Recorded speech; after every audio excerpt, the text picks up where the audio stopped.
time to grow with the SEO Queen. Receive the perfect leads like never before. No traffic is gonna explode. It's time to grow.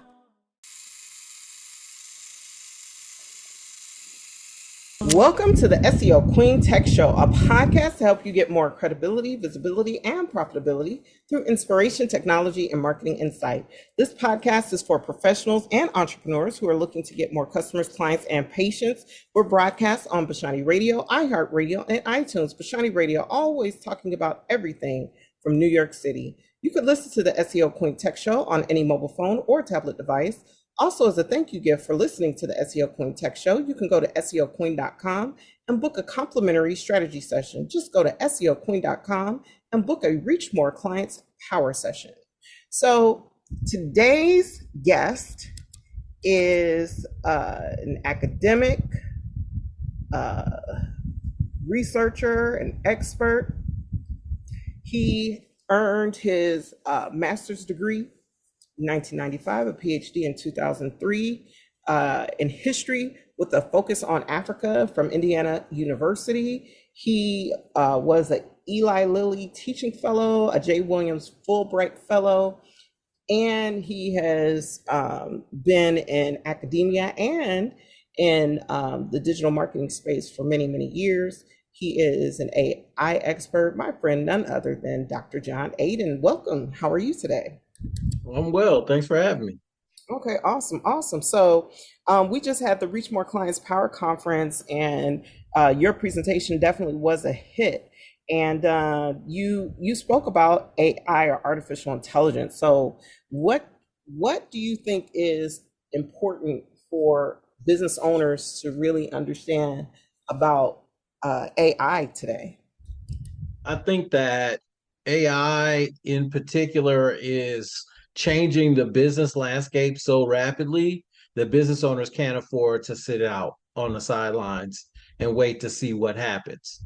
We're already through the fourth and fifth iterations of Chat GPT, which was before the launch of Meta's Threads, which is a competitor product to Twitter, now X, right? Everything's changing, right? Right. The last conversation we had, but Chat GPT before the announcement of Threads was the fastest app to 100 million users. And some of that user base has tapered off, but I think it's important to keep in mind that our artificial intelligence platforms are changing so quickly. They're changing faster than the regulatory environment. Mm-hmm. At the conference, we talked a little bit about how there are lawsuits moving through various courts to address the use of AI and how AI has managed to train itself on the open web. And so people who have content archives are now looking to receive some remuneration, some payback for having helped to train AI. So, but the courts are always a lagging indicator. They're a following indicator. What's happening on the front end is that, small business owners really need to be engaged. And it's tough because at the conference, we talked about how, many small business owners have so many competing pressures that, who has time to learn about AI is a position that some small business owners have taken.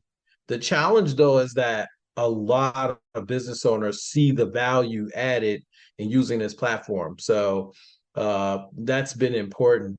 And if you sit around and wait, the changes will be so dramatic that the learning curve will be that much steeper when you do start. So those are all, reasons to pay attention to AI now, as opposed to waiting to get involved. A lot of the small business owners waited to get on TikTok, waited to get on YouTube. It's this, traditional, there's an adoption curve that we find on the internet that shows us like what percentage of people are early adopters versus the people that wait until the last minute to embrace a technology. So there's some opportunity costs involved in getting in on AI And a lot of the platforms are extremely low cost right now, but it doesn't mean they're going to stay that way. That's another incentive to get in on the ground floor too. Yeah, that makes a lot of sense. I mean, one of the things you shared during the conference was that companies that are implementing AI are finding their revenue increase 20% with the implementation. Can you talk elaborate a little bit more on that? Yeah, of the respondents to a major Forbes survey of small business owners about AI, they found that, you know, they exactly as you stated, they found a 20% increase minimum in revenue when they incorporated AI. And there's a debate emerging about whether companies should retain their employees and train them on AI so that they increase the productivity within the business, or whether they should just let people go and, you know, figure it out themselves. And so there's always a balance. Yeah, I think the strike that's happening right now, the writer's strike started first, and then the actors have joined in, and I think AI is right at the center of this strike. So, what can you share with the listeners about that? Yeah, so the writer strike, which is now also an actor strike, is this important moment in Hollywood within the studio system. And the studio executives they already have a contract that allows them to take the likeness of an actor and repurpose it for the promotion of a film, for instance. And that changes the game with AI because they could ideally use an actor's likeness in say a Sprite commercial and not compensate the actor for that. So the actors are upset, and in some respects, like, this is hindsight 2020 and not blaming the victim, but right when the streaming services started, the actors probably should have considered taking a strong stand. But nobody knew what the streaming service business model was going to look like. So, the actors waited for the next negotiation window to open. And I'm not an attorney, so I don't know whether or not they could have actually taken action or not. But now that we're here, the business models for the studios have changed. And the studios made a number of decisions that have impacted the way they generate revenue. They separated content from production so that they could compartmentalize and squeeze as much revenue as possible out of it. For writers, this has meant instead of keeping a full-time writing staff from pre-production through post-production and release, now the studios have pop-up writers' rooms. When they run into a problem with a character in a series that's streamed, for instance, on Netflix, they'll just bring in day rate pop-up writer to solve the problem. And they'll pay that person one time. There's no residuals. And then that person takes off and, waits for the next phone to ring for the next gig. That's different than the way Hollywood has traditionally been structured. And the question for these actors and writers is, will the Hollywood studios use AI to start solving these problems in scripts? Like, there are so many scripts that have been written, and the assumption is because the studios have all these scripts and many of them are digitized, almost all of them are digitized. Ideally, they can feed these into AI, and AI can start saying, okay, in detective shows, this is the way a certain problem is solved when a main character and a criminal have a conflict. And then AI can write the answer without using an actual writer. So now writers aren't actually needed to write shows. That's the fear, right? Well, it Right. works differently in animation than it does in live action, but AI is a transformational tool, and it's the reason why the studio executives don't want to settle, because they see the long-term future. Right now, that's on the content side. On the production side, Well, the directors and producers already signed their deal with the studios maybe 2, 3 months ago. And they did it sort of, even though everyone in the industry realized a strike was coming from the writers and then the actors have elected to support the writers, right? So they're all on strike. Right. Maybe the producers and the directors probably should have waited. And now people are saying the producers, for all the millions of dollars they make, they're saying that the producers have undervalued their own services. But they've signed a deal now, they got to live with it. Yeah, So, I feel like we're at a watershed moment in technology where the decisions that are made today are either going to continue to bolster the economic footing of people, or it's going to put everybody in the poorhouse and potentially wipe out entire industries. right. Yeah.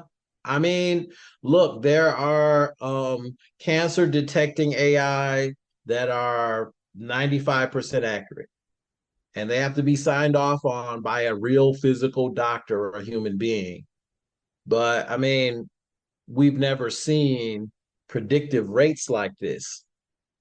And so the question becomes, what is the impact going to be? And especially in white collar industries, right? It's not so Right. much in low cost industries, although there's a different type like of AI. Automation is more of a threat to those people's jobs.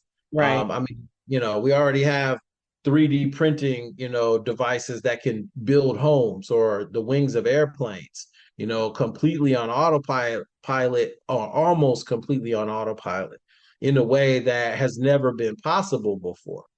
So, those are threats to, say, working class jobs, but most Right. of the threat from AI is white collar jobs. So Right. all of us, if we have businesses, we're in white collar. Many of us, not all, but some of us are in service industries. But even within the service industries, there's a number of white collar jobs that at some point might be partly or in a majority way replaceable by AI. So it's causing a lot of concern among people.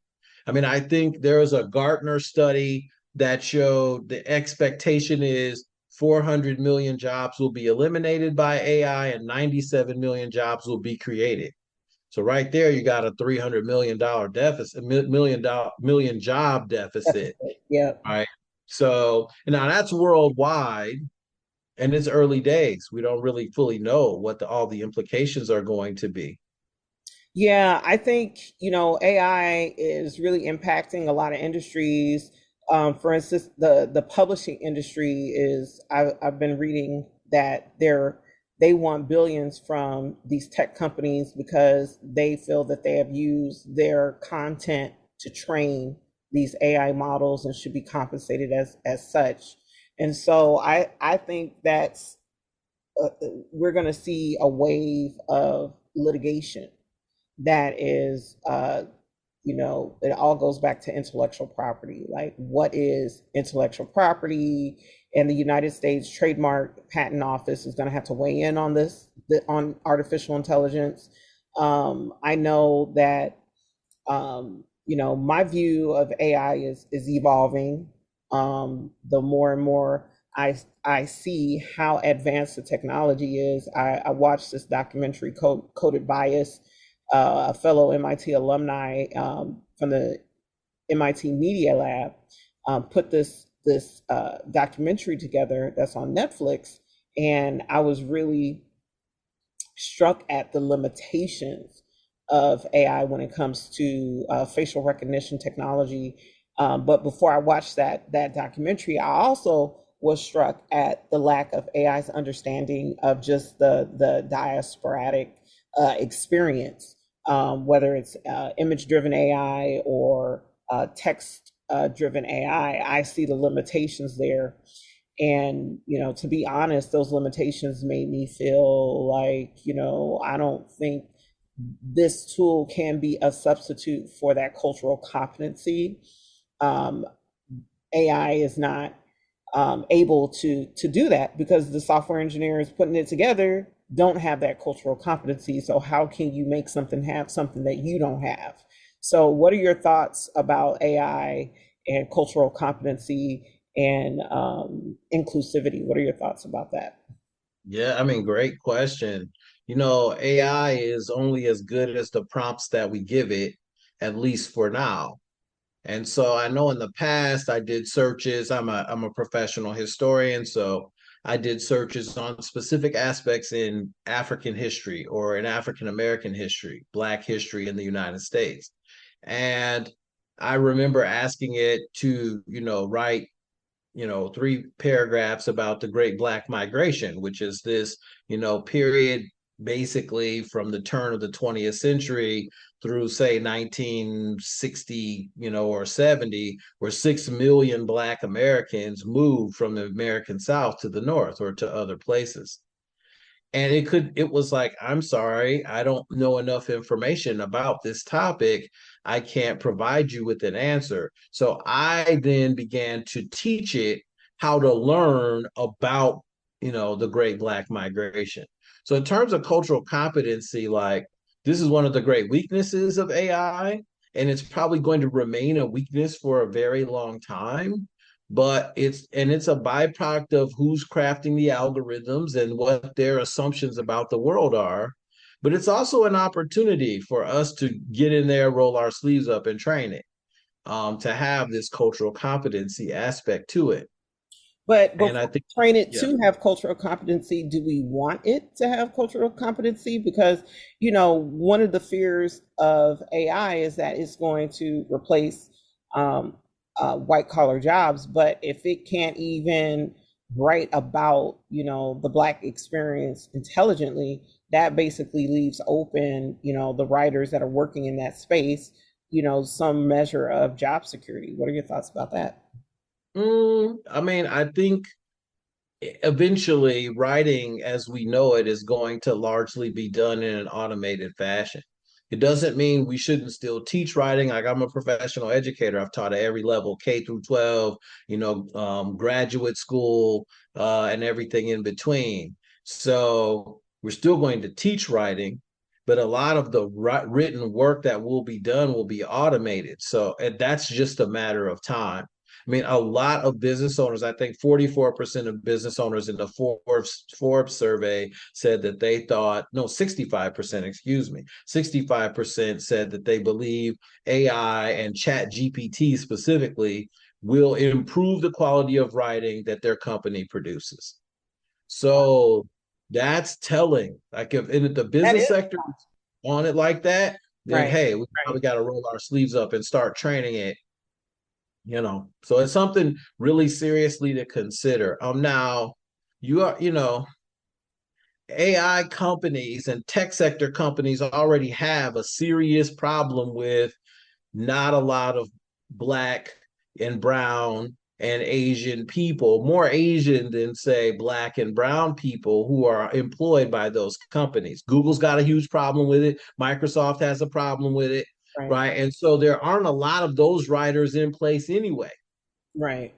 Right. So the benefit is a cost benefit analysis. Like, on the benefit side, I can roll up my sleeves from where I am and start training this thing on how I want it to function in a cultural competency framework. And on the other hand, the writing's not going to happen organically through those platforms.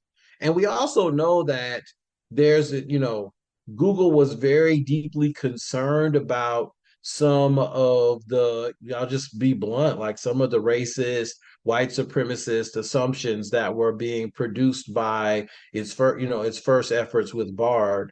And then they felt more pressure to launch after Chat GPT took the whole sector by storm. Right. Uh, Yeah. and there's yeah. Google has been in the news for a lot of their um, internal tension around AI. There's been a lot of ethical debates around AI at Google, and so much more. And Google's approach to artificial intelligence is multifaceted. You have your, when it comes to SEO, you have your algorithm, which the search algorithm, which has had many updates from penguin to panda to hummingbird Mm-hmm. to the latent semantic index update, and the more recent, within the last few years, the mobile first index update of the algorithm. And so we already know that, Google is using artificial intelligence to manage one of the biggest ad exchanges in the world. And now when you talk about the production of knowledge and the synthesis of information, what are your thoughts about, what type of role Google is playing in terms of truth and fact online with artificial intelligence? Well, I mean, it's tough because one of the biggest sectors that's growing every day like a weed at Google is, YouTube. So, I mean, literally, I forget what the exact statistic is, but, Yeah, it's hundreds crazy of, number of hours added every day. yeah, every day. Right. So, and, I guess there's kind of two directions,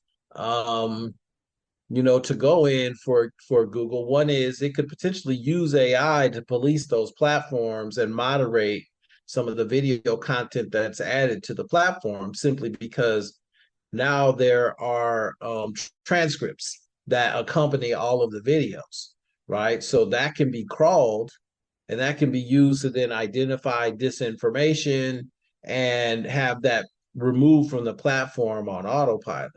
That's one potential way to look at it, you know. And I'm looking it up right now. I just wanted to see, how many YouTube videos uploaded daily, by hours. And it says, wow, yeah, there's 30,000 hours of video uploaded every day. Sorry, every hour, and 720,000 hours are uploaded every day to YouTube. So, that's more than a human being, army of people could actually watch and then flag.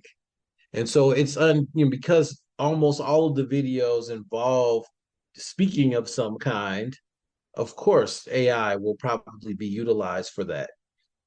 And to be honest, there are, I'm sure, not I'm sure, there are First Amendment concerns related to the Right. Constitution, right? Around what does free speech look like? Who can upload what? We've got January 6th, Yes. COVID-19, these two things kind of colliding and people presenting lots of non-authoritative information. And actually, YouTube was one of the first platforms to start flagging content with a trailer that says this content is not accurate, right? And so it would try to direct people to other types of content, or they would pull content down altogether that Right. wasn't vetted in some way. So that's this question of truth. Like it's a big deal, but also cultural competency and awareness is a part of how some communities determine truth. So, like for certain subjects, not for everything, but for some subjects. So, a culture may have an internal knowledge of what makes a thing true, and that may not necessarily be digitized in some form and discoverable by an AI or an algorithm. So, Right. these raise lots of questions around cultural competency. Um, and at the same time, like it's not like Google doesn't have global translation projects. Of course, Amazon has projects like this too with AWS, where there are now devices that I actually used the Google app when I was in South Korea a few months ago. I could Right. hold it up to any restaurant sign in Korean and it would translate it into English almost instantaneously, and I could choose what I wanted to eat without speaking Korean, right? So these translation projects are massive, and there are lots of languages on the planet. Eventually, a platform like Google will get, or Amazon AWS will get to, that they might not get to now. Like there are African languages, there are 2,000 African languages. Only the major ones have been digitized for these translation services. So these are massive, massive projects, and cultural competency and language translation are fused together, right? So those are going to be important ways that certain languages get preserved and cultural practices and others don't. Yeah, that, I mean, that's huge. So my next question is more directly about search engine optimization. What role do you see AI having in SEO? I mean, I suspect that people are working on real time updating to tags on websites so that they can move traffic flows to accommodate particular products that are on offer on websites, right? So you think about it for a minute, you have, a title tag, a head tag, an alt tag for your images on your web pages, whether they're mobile or not. But at some point, there's going to be that process might be automatable, and you might be able to set targets for it so that if you wanted to slingshot off of the traffic of a major website, like, I don't know, like a target.com, for instance, and you have similar products, you might be able to utilize AI in real time to change that information based on what the search histories are from those major sites, because it's an open source web, right? So that's a possibility that I think I'm sure people are looking at this already. And that's a Yeah, complete, yeah. yeah. I mean, I've been seeing, people building tools. A lot of people are leveraging the API that's available on ChatGPT to build all types of software and tools. It's been really, really interesting to see the evolution of the landscape, and I definitely agree with you. Companies have to get on board. So, what would you recommend for a company to where to start with their AI tool consideration process? I mean, I think, well, like obviously the two of us have created a response, which is just an entry level training platform for small business owners around, learning how AI is valuable, how to write your initial prompts, etc. But I think it's important to just have a consultant look over your business to figure out where AI may create the greatest bang for the buck, at least so you have a starting point. Like, every business is different. I mean, you've worked with in search engine optimization with many different types of companies. There are, local services companies that need to be much more visible on the mobile web, of course, and online period, in their local Right, area. And there's right, a specific way to do that, right? And then there are e-commerce companies that we know Black business owners, small business owners have, and their needs are different. Their needs revolve around what historically has been their major seller, what are their major sellers, but also, like, how do they get more visibility for some of the pages that historically haven't been seen as often, or people are less interested in. And then, if they're on the Amazon platform, there's linkages between these spaces. So I would say just definitely having someone give your business the initial once over around AI is really important. It's important to just have a consultancy strategy call, because if you don't have that, you really don't know which direction your business can potentially go in. And you don't want to be left having to make a lot of decisions all at once. So if right. you're strategic about it, have somebody look over your company and what you do, and have them suggest, here's a strategic plan for AI for your small business. And it's important, if you choose a consultant, they need to tell you why they think it's important for you to take certain steps first, second, and third, not just to give you a plan, right? So then at least you can say, okay, this makes sense to me based on the type of business I have. And here are ways we can get increased visibility. Like, I think a lot of people don't realize AI allows you to build we talked about this at the conference, a massive content archive of digitally crafted images, but text as well, and video scripts, podcast scripts, Like, and Right, those right. things are powerful for you because once you have a massive archive like that, you stop fretting over the day to day. What am I going to post today? What am I going to post next week? Like, this is a real concern for small business owners. But now you can have an archive that has a year's worth of content in it. The beauty of that is you then turn around and train someone on your staff around AI acquisition, and they get you even farther ahead. So now the archive has 2 years of content in it, or 6 months instead of 2 months, so that you create some breathing room for you to learn because this change is happening so quickly. Someone in your business needs to be dedicated to just looking at AI and its implications and then implementing stuff inside your business that's related to AI. Those are huge lost opportunities because we can say your competitors are doing it. If they're more well resourced than you, the beauty of AI right now is the cost is extremely low to participate in AI. Absolutely. I mean, You know, there are, regardless if it's accounting, software development, writing, I mean, content, the applications, images, art, music, social media posts. right. I mean, the applications are endless. Employee manuals. I mean, just anything that can take place on a screen. That's right. AI can achieve it at a certain level, may not be the highest level, but it can create it. And the question now becomes, is that good enough for Right. the business in question? And so I really think now is really a watershed moment in the life of technology. I believe Moore's law has expired, or Moore's law is no longer That's right. a thing.